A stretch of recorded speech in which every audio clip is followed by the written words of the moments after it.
ഹരേ കൃഷ്ണ. എല്ലാവർക്കും മാധവത്തിലേക്ക് സ്വാഗതം. മാർച്ച് 23 ശനിയാഴ്ച ദിവസം മീനമാസത്തിലെ പൂരം നക്ഷത്രമാണ്. മീനപൂരമെന്നാണ് ഈ ദിവസത്തെ പ്രധാനമായിട്ടും അറിയപ്പെടുന്നത്. ഈ ദിവസത്തിന് ഒരു പ്രത്യേകതയുണ്ട്.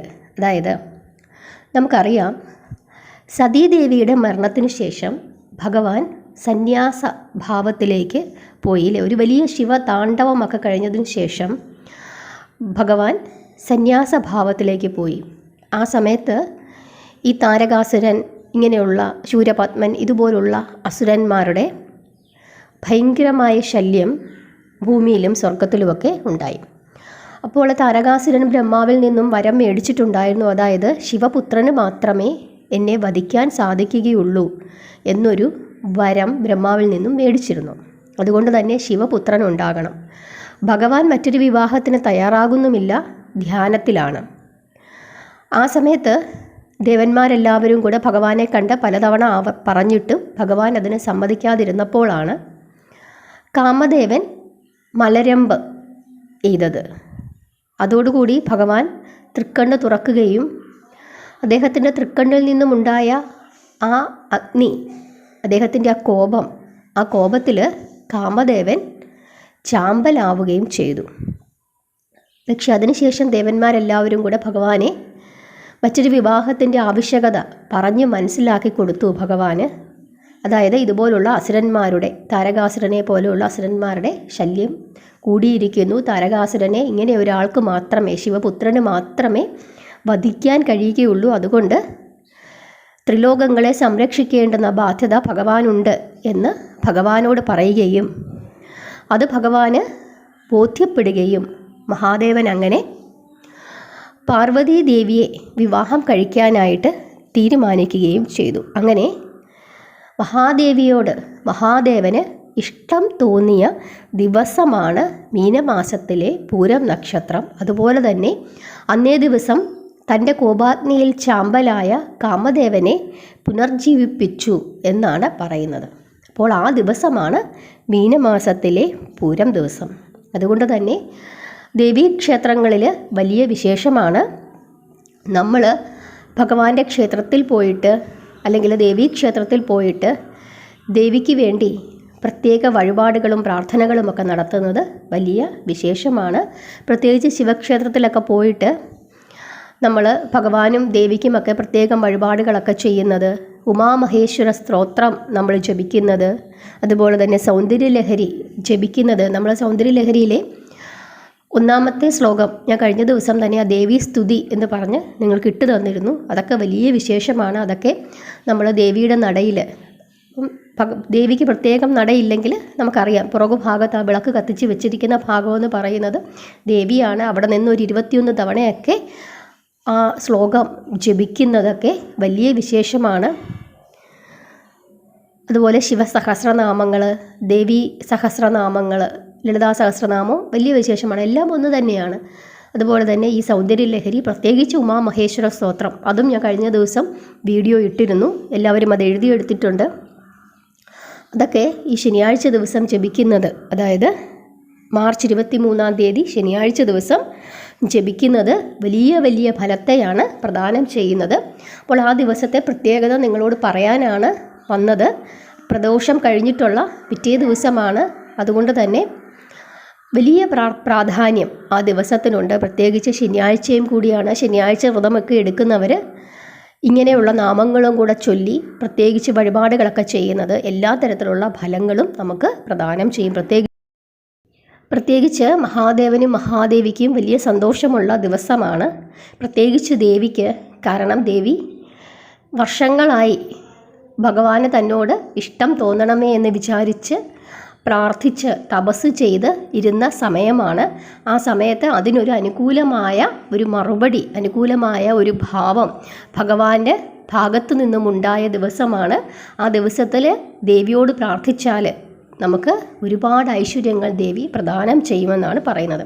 നമ്മൾ സാധാരണ നമ്മളുടെ ജീവിതത്തിൽ, ദൈനംദിന ജീവിതത്തിൽ ഉണ്ടാകുന്ന പ്രശ്നങ്ങളൊക്കെ മാറുന്നതിനായിട്ടാണ് സാധാരണ നമ്മൾ ലളിതാ സഹസ്രനാമവും ദേവീ പ്രാർത്ഥനയും ഒക്കെ നടത്തുന്നത്. അപ്പോൾ അതുകൊണ്ട് തന്നെ നമ്മുടെ ജീവിതത്തിൽ എന്തൊക്കെ പ്രശ്നങ്ങളുണ്ടെങ്കിലോ ആ പ്രശ്നങ്ങൾക്കൊക്കെ ഒരു പരിഹാരം കിട്ടുന്നതിന് വേണ്ടി ഈ മീനമാസത്തിലെ പൂരം ദിവസം നമ്മൾ ദേവീക്ഷേത്ര ദർശനം, ശിവക്ഷേത്ര ദർശനമൊക്കെ നടത്തി പ്രത്യേകം വഴിപാടുകളൊക്കെ ചെയ്യുന്നത് വലിയ ഉത്തമമാണ്. ശിവക്ഷേത്ര ദർശനമാണ് ഒന്നും കൂടെ ഉത്തമം. ഇനി അടുത്ത ശിവക്ഷേത്രങ്ങളില്ലെങ്കിൽ ദേവീക്ഷേത്രത്തിലെങ്കിലും ഒന്ന് പോയി വഴിപാടുകളൊക്കെ ചെയ്യുക. ദേവിക്ക് പ്രത്യേകിച്ച് വിളക്ക് കത്തിക്കുക, അതാണ് ഏറ്റവും പ്രധാനം. അവിടെ തിരുമേനിയോട് പറഞ്ഞാൽ മതി ദേവിക്ക് വേണ്ടി ഒരു വിളക്ക് കത്തിക്കാനായിട്ട്. അപ്പോൾ പുറകിലുള്ള ഭാഗത്ത് അവർ കത്തിച്ചോളും. അതല്ല നമുക്ക് വേണമെങ്കിലും ശ്രീകോവിലിന് പുറത്തുള്ള ആ വിളക്കിൽ കത്തിക്കാം. അവിടെ നിന്ന് നമുക്ക് ദേവിയെ പ്രാർത്ഥിക്കാം. ഒന്നുമില്ലെങ്കിലും അമ്മേ നാരായണ എന്ന മന്ത്രമെങ്കിലും അവിടെ നിന്ന് ഒരു 21 തവണ നമ്മൾ അവിടെ നിന്ന് ജപിക്കുന്നത് വലിയ വിശേഷമാണ്. പഞ്ചാക്ഷരി മന്ത്രം 108 തവണ ജപിക്കുക, ലളിതാ സഹസ്രനാമങ്ങൾ ജപിക്കുക. അതിലൊക്കെ ഏറ്റവും പുണ്യമാണ് ഈ ഉമാമഹേശ്വര സ്തോത്രമെന്ന് പറയുന്നത്. അത് ഞാൻ വീഡിയോ ഇട്ടിട്ടുണ്ട്. ഞാൻ അതിൻ്റെ ലിങ്ക് ഒന്നും കൂടെ കൊടുത്തേക്കാം. അത് നോക്കി എഴുതിയെടുത്തിട്ട് നിങ്ങളൊരു പേപ്പറുമായിട്ട് തന്നെ ക്ഷേത്രത്തിലേക്ക് പൊക്കോളൂ. എന്നിട്ട് അവിടെ നിന്ന് അത് നോക്കി ജപിക്കുക. അതാണ് ചെയ്യേണ്ടത്. അതല്ലെങ്കിൽ പുറത്തിറങ്ങി ഇരുന്നിട്ട്, ശിവക്ഷേത്രത്തിന് പുറത്തിറങ്ങി ഇരുന്നിട്ടായാൽ പോലും അവിടെ ഇരുന്ന് നമുക്ക് അത് ജപിക്കാം. പഞ്ചാക്ഷരി മന്ത്രം ജപിക്കണം. ഇങ്ങനെ ഭഗവാനെ തൃപ്തിപ്പെടുത്തുന്ന അല്ലെങ്കിൽ ദേവിയെ തൃപ്തിപ്പെടുത്തുന്ന വഴിപാടുകളും പൂജകളും ഒക്കെ ചെയ്ത് പ്രാർത്ഥിച്ച് നമ്മൾ ഇരിക്കുന്നത് വലിയ വിശേഷമാണ്. ധാര നടത്തുന്നത് വലിയ വിശേഷമാണ്. പ്രത്യേകിച്ച് ശനിയാഴ്ച ദിവസം മൃത്യുഞ്ജയ ഹോമം, മൃത്യുഞ്ജയ അർച്ചന ഇതൊക്കെ നമുക്ക് ചെയ്യാം.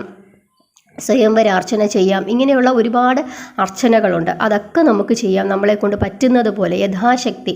അതല്ലെങ്കിൽ എണ്ണ മേടിച്ച് കത്തിക്കുന്നത് വലിയ വിശേഷമാണ്. നമുക്ക് അതാണ് ഏറ്റവും ഉത്തമമായിട്ടുള്ള കാര്യം. കാരണം ദീപം കാണുക, വിളക്ക് കാണുക, അതാണ് ഏറ്റവും. ഇനി വലിയ വലിയ വഴിപാടുകൾ ചെയ്യുന്നതിനേക്കാൾ ഏറ്റവും ഉത്തമമെന്ന് പറയുന്നത് എണ്ണ മേടിച്ച് കത്തിക്കുക, ഏത് ക്ഷേത്രത്തിലാണെങ്കിലും. കാരണം വിളക്ക് എന്ന് പറയുന്നത് പ്രകാശമാണ്.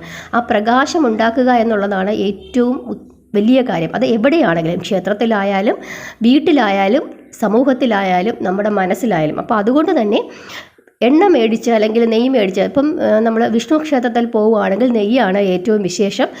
ശിവക്ഷേത്രത്തിൽ നമ്മൾ എണ്ണ മേടിച്ച് കത്തിക്കുക എന്നുള്ളതാണ്. അത് വലിയ വിശേഷമാണ്. നമ്മൾ തന്നെ കത്തിക്കാൻ പറ്റുന്നുണ്ടെങ്കിൽ അതും വലിയ ഉത്തമമാണ്. അതെല്ലാവരും ചെയ്യുക. പ്രത്യേകിച്ച് ശനിയാഴ്ച ദിവസം പ്രാർത്ഥിക്കുക. ഇനി ക്ഷേത്രത്തിലൊന്നും പോകാൻ കഴിയുന്നില്ല, ചിലർക്ക് അങ്ങനെയുള്ള സാഹചര്യങ്ങൾ കിട്ടണമെന്നില്ല. അവർ സന്ധ്യാസമയത്തും രാവിലെയും വിളക്ക് കത്തിച്ച് ഈ പ്രത്യേകത, ആ ദിവസത്തിൻ്റെ പ്രത്യേകത മനസ്സിലാക്കി അതാത് ദിവസത്തെ പ്രാർത്ഥനകൾ പ്രാർത്ഥിക്കുക. അതാണ് നമ്മൾ ഓരോരുത്തരും ചെയ്യേണ്ടത്. ഇത് പറയാനായിട്ടാണ് ഞാൻ ഇന്ന് വന്നത്. അതുപോലെ തന്നെ ഇന്നലെ നമ്മൾ ഭഗവത്ഗീതയുടെ ക്ലാസ് ഇട്ടിരുന്നു. ഒരുപാട് പേരത് കണ്ടിട്ടില്ല. എല്ലാവരും അത് പോയെന്ന് കാണണം. ഭഗവത്ഗീത ഇങ്ങനെ കുറേശ്ശെ ആയിട്ട് നമ്മൾ ഒരു ശ്ലോകമേ പറഞ്ഞു തന്നിട്ടുള്ളൂ. അപ്പോൾ ആ ഒരു ശ്ലോകം കേൾക്കുന്നതിന് കുറച്ച് സമയമല്ലേ എടുക്കുന്നുള്ളൂ. എല്ലാവരും അത് പോയൊന്ന് കേട്ട് മനസ്സിലാക്കി മുമ്പോട്ട് പോകണം. ഇന്നത്തെ സമൂഹത്തിൽ അത് വളരെ അത്യാവശ്യമുള്ള കാര്യമാണ്. കാരണം നമ്മൾ ഓരോ ദിവസവും ഓരോരോ അനീതികളാണ് നമ്മുടെ സമൂഹത്തിൽ കാണുന്നത്. ഇതിൽ നിന്നൊക്കെ ഒരു മാറ്റം ഉണ്ടാകണമെങ്കിൽ നമ്മുടെ മനസ്സിൽ ആദ്യം ഒരു തെളിമയുണ്ടാകണം. അതിനുവേണ്ടി ഭഗവത്ഗീതയൊക്കെ പഠിക്കുക, കുട്ടികൾക്കൊക്കെ അത് പറഞ്ഞു കൊടുക്കുക. അതാണ് ചെയ്യേണ്ടത്. അപ്പോൾ മുതിർന്നവരത് കേട്ടിട്ട് അതിൻ്റെ വ്യാഖ്യാനം, അതിൻ്റെ അർത്ഥം കൃത്യമായി കുട്ടികൾക്ക് പറഞ്ഞു കൊടുക്കുക. കാരണം ഒരു ശ്ലോകം അതിൻ്റെ ഓരോ വാക്കുകളുടെയും അർത്ഥം പറഞ്ഞാണ് ഞാൻ ഇടുന്നത്. അതുകൊണ്ട് തന്നെ നിങ്ങൾക്കത് പെട്ടെന്ന് മനസ്സിലാവുകയും ചെയ്യും. എല്ലാവർക്കും മനസ്സിലായെന്ന് വിചാരിക്കുന്നു. നിങ്ങൾക്കിത് ഇഷ്ടപ്പെട്ടെങ്കിൽ ലൈക്ക് ചെയ്യുകയും കമൻറ്റ് ചെയ്യുകയും ചെയ്യണം. സബ്സ്ക്രൈബ് ചെയ്യാതെ കാണുന്നവരൊക്കെ സബ്സ്ക്രൈബ് ചെയ്യുകയും നിങ്ങളുടെ പ്രിയപ്പെട്ടവർക്കായി ഈ വീഡിയോ ഷെയർ ചെയ്ത് കൊടുക്കുകയും വേണം. ഇഷ്ടപ്പെട്ടില്ലെങ്കിൽ ഏത് ഭാഗമാണ് ഇഷ്ടപ്പെടാത്തതെന്ന് ധൈര്യമായിട്ട് തന്നെ നിങ്ങൾ പറഞ്ഞോളൂ. അത് തിരുത്തി നമുക്ക് മുമ്പോട്ട് പോകാം. എല്ലാവരെയും ഭഗവാൻ അനുഗ്രഹിക്കട്ടെ. ഹരേ കൃഷ്ണ.